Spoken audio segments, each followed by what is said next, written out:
Namaste and welcome back students. So previously we discussed the third part of your chapter number 15, Air Around Us. Today we are going to start fourth part of your chapter number 15. So that is how do animals and plants living in water and soil get oxygen.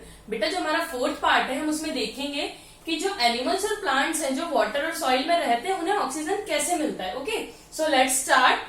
All living things need energy for their activities. जितनी भी living things हैं सबको energy चाहिए उनकी activity के लिए, उनकी performance के लिए. ओके, जैसे कि आप सभी को भी जब रनिंग करते हैं तो एनर्जी नीडेड है. Okay, now this energy comes from food. अब हमें ये भी पता है कि जो भी बेसिक हमें एनर्जी चाहिए वो हमें कहाँ से मिलेगी, वो हमें मिलेगी फूड से. Okay, the food taken by living organism combine with oxygen inside the body to produce energy.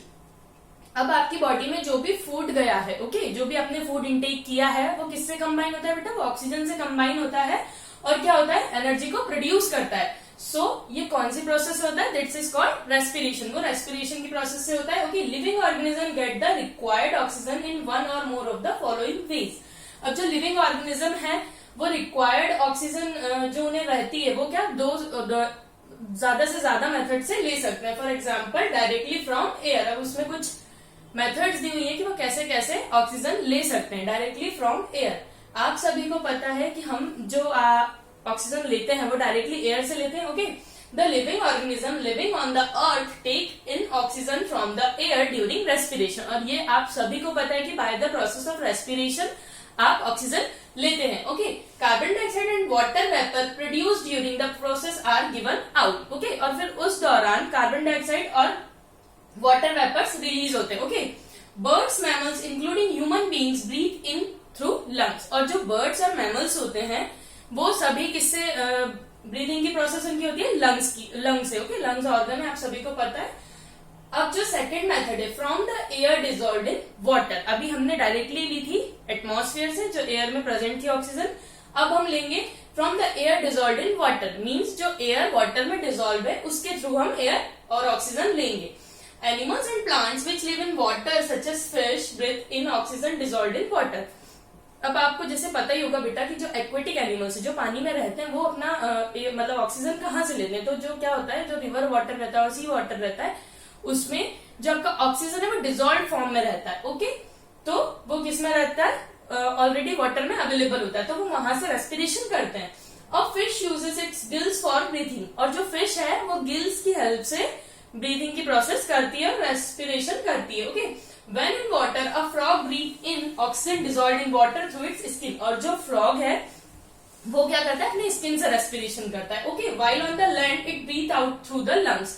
अब वो दो प्रोसेस से करता है. देखिए, वाटर में अगर वो रहेगा तो वो स्किन से ब्रीदिंग करेगा. ओके, और अगर वो लैंड पर आ जाएगा मतलब वो दोनों जगह रह सकता है, वाटर में भी प्लस लैंड पर भी, तो वो क्या करेगा, तब वो वहां पर लंग्स को यूज करेगा रेस्पिरेशन के लिए, ब्रीदिंग के लिए. Okay, from the air trapped in soil. अभी हमने दो मेथड देखी, एक डायरेक्टली फ्रॉम एयर. ओके, दूसरी हमने देखी from the air dissolved in water, जो एयर वाटर में डिजोल्व है. थर्ड हम देखेंगे from the air trapped in soil. अब जो सॉइल में प्रेजेंट है उससे भी कैसे आप ले सकते हैं oxygen. The organism that live in the burrows and holes in deep soil get their oxygen from the air trapped in soil. अब बहुत से जंतु या जानवर वॉर्म्स जो भी होते हैं वो लोग सॉइल में भी रहते हैं, जैसे कि गुफा बनाकर और गड्ढा करके. तो वो लोग कैसे लेते हैं ऑक्सीजन, जो भी मिट्टी में या सॉइल में प्रेजेंट होती है. ओके, चलिए अब एक एक्टिविटी छोटी सी दी हुई है to see that the soil contain trapped air. अब ये देखने के लिए कि जो सॉइल है उसमें एयर ट्रैप्ड है या नहीं, एयर है या नहीं. ओके, तो मटेरियल्स रिक्वायर्ड आपको एक्टिविटी के लिए क्या क्या है बेटा, ग्लास जार है, सैंपल ऑफ सॉइल है. Okay, procedure is take a small quantity of water in a glass jar और बीकर. आपको थोड़ी सी क्वांटिटी में वाटर लेना है, किसमें, बीकर में. Okay, add a handful of soil into it. अब आप मुट्ठी भर सॉइल उस बीकर में डाल दीजिए. Okay, and observe for any air bubble forming in the water. अब ये देखिए कि कोई एयर बबल का फॉर्मेशन हो रहा है क्या वाटर में.